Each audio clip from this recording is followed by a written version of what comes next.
Assalamualaikum warahmatullahi wabarakatuh. Okey, hari ni kita akan sambung topik kemarin.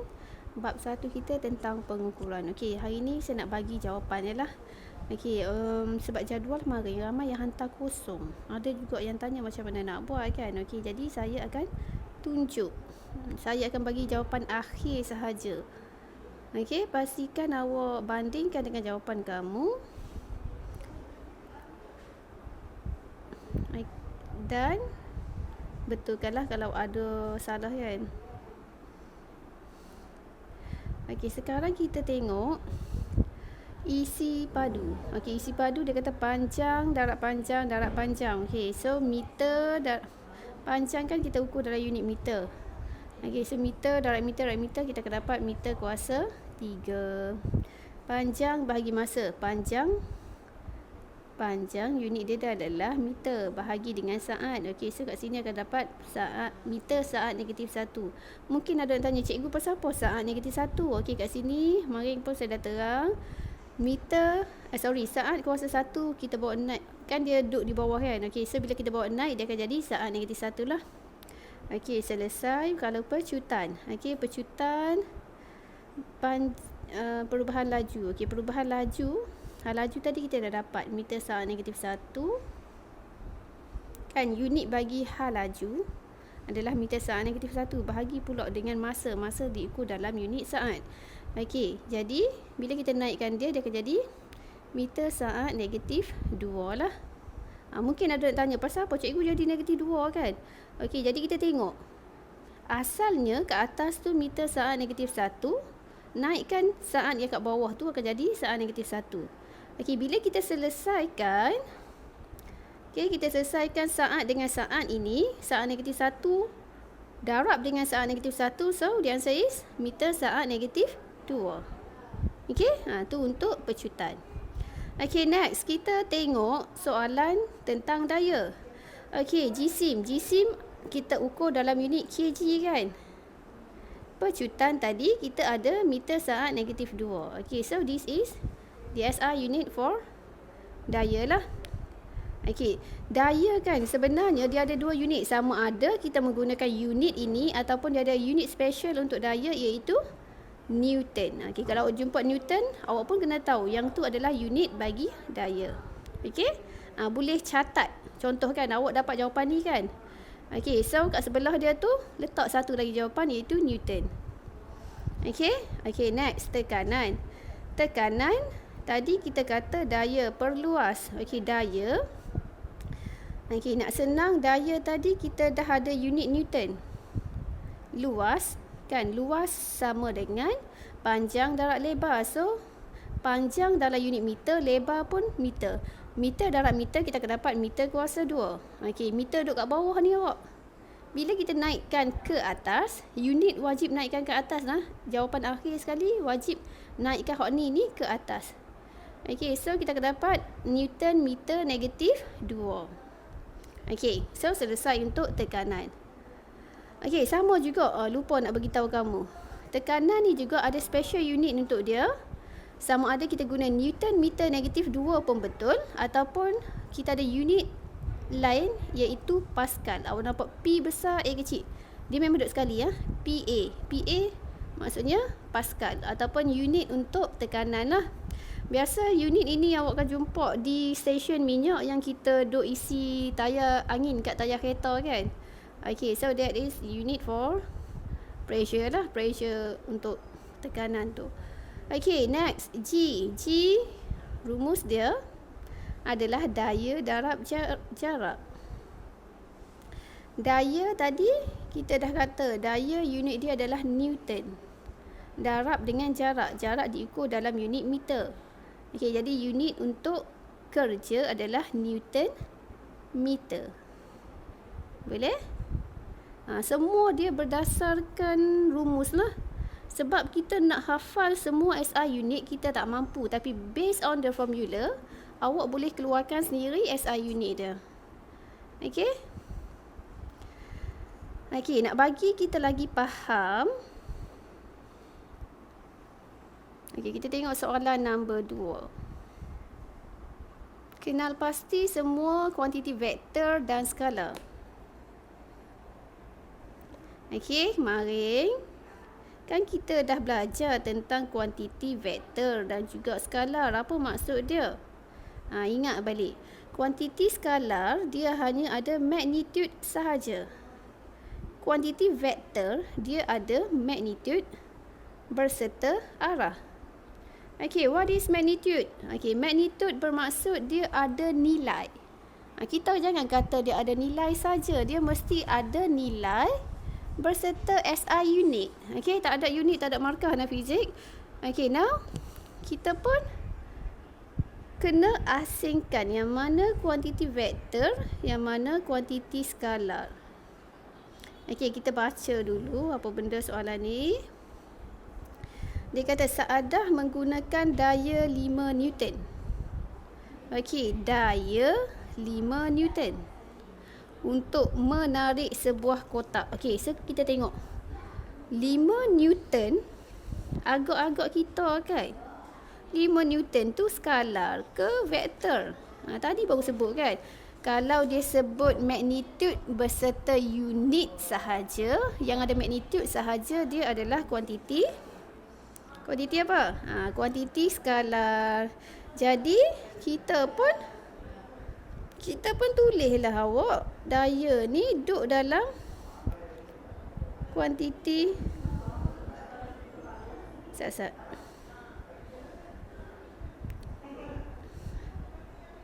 Okey, dia kata menggunakan 5 unit. 5 unit pula. 5 Newton. Okey, menarik sebuah kotak 5 meter ke kanan. Okey, ada ni. Nampak ni. Dia sebut arah. Okey, so daya 5 Newton itu adalah kuantiti vektor. Sebab apa? Sebab dia kata daya itu untuk tarik ke kanan. Okey, so selesailah. Jadi 5 meter. 5 meter tu kita nak letak kat mana? 5 meter. 5 meter adalah jarak kan? Okey, so kat sini kita tulis 5 meter. Okey, ni macam magnitude dia lah. Okey, magnitude. Awak tak boleh tulis short form macam ni. Kena tulis penuh. Magnitude. Semua orang tahu je kan? Okey, so what is kuantiti fizik untuk 5 meter? 5 meter adalah jarak. Okey, jarak kuantiti apa? Jarak adalah kuantiti skalar. Jadi kamu pun tiklah pada kuantiti skalar itu. Okey, lepas tu dia kata pula, dia mengambil masa 3 saat untuk menyiapkan tugasan itu. Okey, so 3 saat nak buat kat mana? 3 saat duduk kat sini. 3 saat tu apa? Masa. Okey. Minta maaf lah, dia terpadam sendiri. Okey. So 3 saat, sini kita tulis masa. Masa ada arah ke? Tak ada kan? Okey, jadi bila dia tak ada arah, kita tandalah dia pada kuantiti skalar. Okey? Dan seterusnya lah. Okey, saya buat sampai ke sini saja. Saya buat sampai ke sini. Okey, saya buat, dia mengambil masa 3 saat untuk menyiapkan tugasan itu. Okey, jadi homework kamu hari ini, okey, buat jadual ini, senaraikan macam yang saya tunjuk tadi. Tadi saya dah tunjuk sampai 3 saat kan. Tadi 3 saat, atas tu ada lagi kan. Okey, dan saya tulis kat sini masa. Lepas tu saya tanda masa ini adalah kuantiti skalar. Okey. So homework kamu adalah lengkapkan jadual ini. Lepas tu nak lengkap lagu mana? Bacalah sampai habis. Apa yang ada dalam petikan tu awak transfer masuk ke dalam jadual. Okey, tandalah kuantiti skalar ke kuantiti vektor based on previous knowledge yang kamu ada, yang kita dah belajar kemarin kan, tentang kuantiti skalar dan kuantiti vektor. Boleh? Okey, next. Hari ni kita nak masuk sedikit tentang subtopik baru. Okey, subtopik kita ni nama dia penyiasatan saintifik. Okey, macam biasalah. Nama pun penyiasatan saintifik. Okey, biasanya yang ni dia merujuk kepada eksperimen kita. Okey? Dalam penyiasatan saintifik, banyak benda yang kita perlu belajar. Okey, saya rasa awak pun dah biasa buat eksperimen kan, daripada mungkinlah daripada sekolah rendah, and then daripada lower form, form 1, form 2, form 3. Okey, so kita akan sambung dengan form 4, form 5. Okey, eksperimen sangat penting. Sebab apa? Sebab start daripada tahun lepas, awak wajib buat amali kan. Peringkat SPM kita akan ada satu amali individual. Maksudnya seorang-seorang diberi alatan. Awak dapat alat tu, awak fikirlah awak nak buat eksperimen apa. Nak buat macam mana eksperimen tu kan. Okey, kita bukan setakat nak buat eksperimen. Kita perlu, macam saya bagi tahu kemarin, kita kena tahu apa tujuan eksperimen, apa pun boleh ubah, and then apa data. Data tu, bila kita dapat data, macam mana kita nak tabulate, kita nak jadualkan data, and then macam mana daripada based on the data yang kita collect tadi, macam mana kita nak analysis the data. Okay, so analysis data adalah dengan melukis graf. Okay, analisis data memang kebanyakannya kita akan melukis graf. Jadi hari ni habis kelas lagi, lukis graf dalam buku nota, and then hafal apa maksud graf tersebut. Memang kita bukan setakat melukis graf nah. Based on the graph, kita perlu tahu apa maksud graf itu. Okey, kita tengok contoh graf yang ada. Okey, graf yang pertama, awak nampak ni biasanya kita ada dua paksi lah kan. Okey, kita ada paksi Y, and then kita ada paksi X.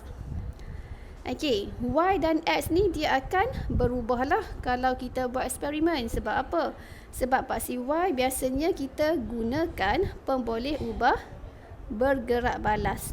Kan? Kita jadikan dia sebagai paksi Y. Okey, paksi X adalah pemboleh ubah dimalarkan. Dimalarkan pula. Manipulasi. Pemboleh ubah yang kita manipulate, ataupun pemboleh ubah yang kita ubah-ubah. Manipulasi tu benda yang diubah kan. Okey, so bila kita pun plot data yang kita dapat tadi, dapat garis macam tu. Okey, yang pertama, bila kita dapat macam ni, awak kena tengok bentuk. Kalau kata kita dapat bentuk garis lurus, okey, semua orang tahu kan, ni nama dia garis lurus.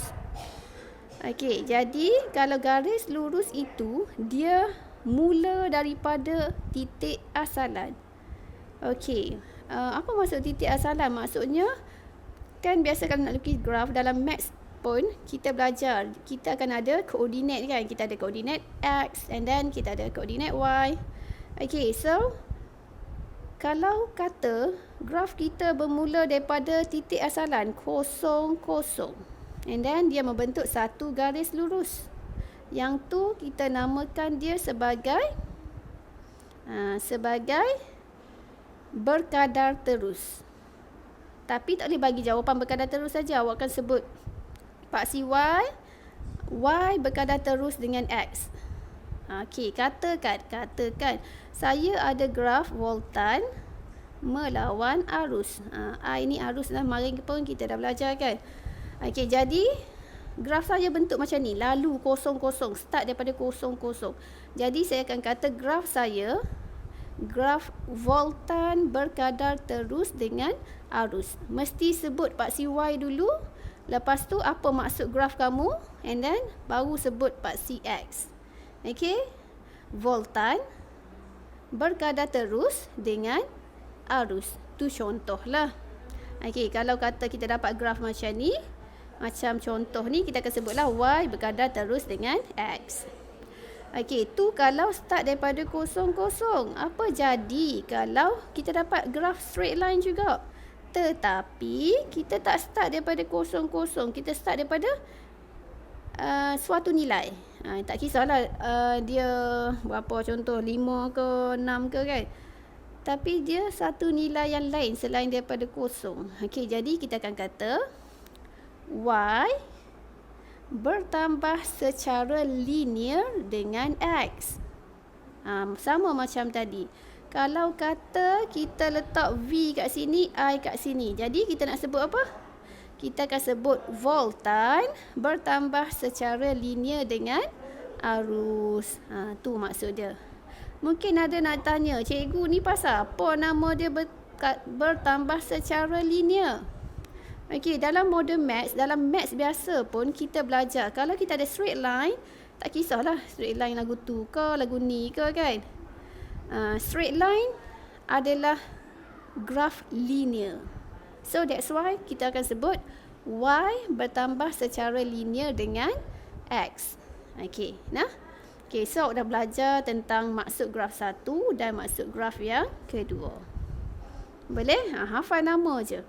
Okey, next kita tengok contoh graf yang ketiga. Okey, kita katakan bila kita plot titik, last kali kita pun sambung titik kita tu, kita dapat bentuk lengkung lagu ni. Kita ada lengkung ke sana, memang macam tu. Jadi, kalau nampak bentuk ini, namanya berkadar songsang. Tak boleh sebut berkadar songsang sahaja. Nak sebut macam mana tadi? Ya, kita mesti sebut y berkadar songsang dengan x. Kalau bentuk curve macam ni lah. Okey. So, selesai graf yang ketiga. Balik hafal bentuk-bentuk graf. Mesti hafal bentuk dan juga namanya. Okay, next. Kita tengok. Okay, tadi kita ada graf macam ni. Okay.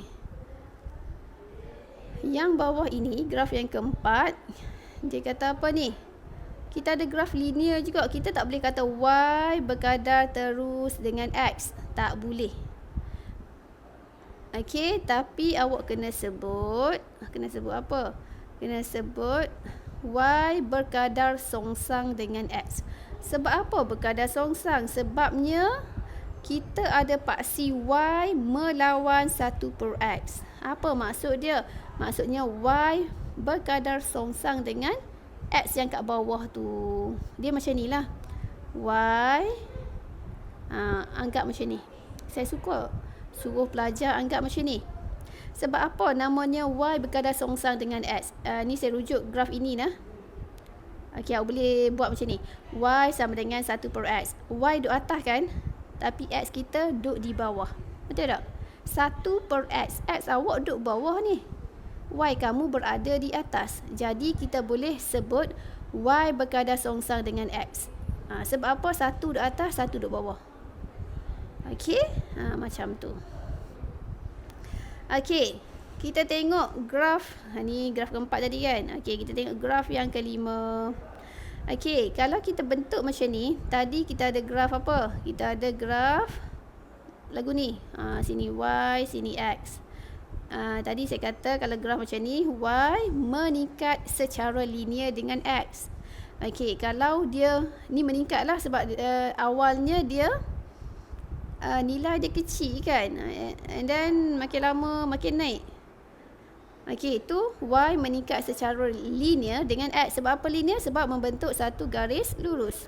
Okey, graf yang kelima, y kita dia tak meningkat, dia berkurang. Jadi kita akan sebut y berkurang secara linear. Sebab apa linear? Sebab dia membentuk satu garis lurus. Dengan apa? Dengan x. Boleh? Itu graf yang kelima. Graf yang keenam, y bertambah dengan x. Okey, awak tengok daripada awal nilai dia kosong. Lepas tu makin lama dia naik. Okey, jadi kita sebut y bertambah dengan x lah. Perkataan linear tak boleh sebut. Sebab apa? Dia tak membentuk satu garis lurus. Okey, boleh nak? Okey, dan seterusnya y bertambah dengan x. Awak tengok pun memang bertambah kan? Y berkurang dengan x dan y berkurang dengan x. Bentuk lagu ni pun berkurang, bentuk yang last kali tu pun berkurang juga. Okey, so wajib melukis graf dan namanya. Okey, dalam buku nota kita wajib ada graf berserta nama dia. Okey? Okey. Okey, saya sambung sikit lagi. Sebab kan kita dua masa, jadi kita pun kena belajar banyaklah sikit kan. Okey, untuk tadi kita dah hafal bentuk graf berserta nama dia. Kita nak sebut macam mana kan hubungan dia. Okay, now kita nak tengok setiap graf yang ada, wajib bagi kamu mengira kecerunan. Okay, saya rasa hak ni tak ada masalah kot ni. Tapi tak tahulah kamu belajar tak lagi tak? Okay, kalau kata kita ada satu, yang ni saya tak pasti kamu belajar lagi dalam model maths kan? Graf linear. Okay, so katakan kita ada graf linear. Okay, graf linear sini ke sini. Okay, awak tengok yang pertama, tengok dia adalah bentuk linear. Sebab apa? Sebab dia membentuk garis lurus. Jadi kita ada satu rumus lah. Katakan saya ambil titik ini dengan titik ini. Bila saya sebut titik, dia melibatkan koordinat kan? Okay, so yang atas saya akan anggap sebagai X2, Y2. Yang bawah ni saya akan anggap X1, Y1 lah. Okay, so awak hanya masukkan kedua-dua koordinat ke dalam rumus ini. Okay, kat situ kita ada M sama dengan Y2 tolak Y1 bahagi dengan X2 tolak X1. Jadi bila kamu masuk koordinat, awak akan dapatlah kecerunan graf ini adalah 2.5. Boleh? Okey, macam tu. Selesai nah. Saya hanya nak tunjuk yang nombor 1 sahaja dulu. Sebab 2, 3, 4 kita akan sambung dalam kelas lah. Okay, kita akan buat eksperimen and then kita akan terangkan dalam kelas. Sebab awak susah nak faham sebab kita tak ada data yang kita boleh plot graf. Okay? Okay. Jadi untuk hari ni sana. Okey, untuk hari ni saya nak kamu jawab soalan yang pertama. Okey, saya tunjuk contohlah dulu. Contoh 1. Okey, kita ada masa dan kita ada laju. Masa, awak pun tengok masa tu kan. Masa duduk mana? Masa duduk di paksi X. Laju duduk di paksi Y. Jadi kita tulis kat sini, sini X, sini Y. Bila kita tahu macam tu, kita bentukkan koordinat. Okey, so koordinat kita 20, 10. Okey, koordinat yang kedua 40, 20. Saya rasa semua pandai ni. 60, 30. Okey, bentukkan koordinat dahulu. Bila kita dah bentuk koordinat, kita bolehlah plot graf kan. Okey, saya plot koordinat yang pertama nah. 20, 10. Okey, 20, 10 dekat situ. Awak plot betul-betul nah sebab saya ni susah nak tepat. Kan duk tekan kat skrin je. Okey, lepas tu kita ada 40, 20. 40, 20 kat sini kan. Lepas tu 60, 30. Okey, so tiga koordinat saya dah plot. Ambil pembaris. Wajib ambil pembaris. Okey, awak pun sambunglah semua titik tu. Contoh, awak sambung dapat macam ni kan. Okey, tolong nah, walaupun titik kita ada 3 dan kamu dah menyambung ketiga-tiga titik, tolong sambung bagi habis. Okey, maksudnya sambung bagi habis. Bagi habis graf. Memang saya suka buat macam tu supaya graf yang terhasil itu adalah besar. Sebab dalam fizik SPM, awak lukis graf yang kecil akan hilang markah. Sayanglah graf kita betul dah. Cuma saiz dia tu kecil. Jadi dah hilang markah nah. Okey, sekarang awak pun jawablah soalan. Saya tunjuk soalan A saja. Saya tunjuk macam mana nak plot graf berdasarkan maklumat yang diberi. Okey, so kerja rumah kamu yang kedua hari ni, selesaikan soalan ini. Okey? B, C, D, E tu semua ada dalam graf. Jawapan kita boleh ambil daripada graf ini. Nak kira kecerunan, okey, guna rumus. Rumus mana? Rumus kecerunan graf ni lah. Ni, nak kira kecerunan guna rumus graf. Lepas tu nyatakan masa untuk objek mencapai laju 25. Okey, tadi kan kita contohlah. Contoh nah. Tadi awak dapat macam ni. Okey, nak laju 25. Kita pun tengok ni 20, ni 30, 25 di tengah-tengah kan. Okey, ambil pembaris, unjurkan dia. Buatkan dia putus-putus. Sampai saja garisan tersebut, okey, turunkan dia ke bawah. Contoh. Saya tak tahu betul ke tak ni sebab saya tak menggunakan skala yang betul. Okey, awak guna pembaris betul-betul. Okey, awak akan dapatlah jawapan dia. Kena unjurkan, buat gada putus-putus, lepas tu tunjuk kat mana jawapan kamu nak baca. Okey, kat sini. Awak pun tunjuklah. Lepas tu bagilah jawapan dia berapa kan. Yang ni kalau nak bagi cantik, nak elok, okey, lukis dalam kertas graf and then tampallah dalam buku kamu supaya kita dapat jawapan yang tepat. Boleh? Okey, dan luas di bawah graf tu awak try buat. Kalau tak dapat juga saya akan terang. Sebab yang ni saya tak tunjuk lagi kan luas di bawah graf, tapi sebenarnya tak ada masalah pun. Contoh lagi. Okey, contoh graf kita bentuk macam ni tadi. Tak elok lah awak. Okey, contoh graf saya bentuk lagu ni. Lepas tu dia kata kira luas di bawah graf daripada 0 saat, kosong kita di sini kan, sehingga 60 saat. Kita pun tengok luas di bawah graf dia membentuk segitiga. Jadi awak pun kena guna rumus segitiga. Rumus segitiga kata apa? 1/2 darab tapak darab dengan tinggi. Tapak kita berapa? Daripada sini ke sini lah. Kan sini ke sini berapa?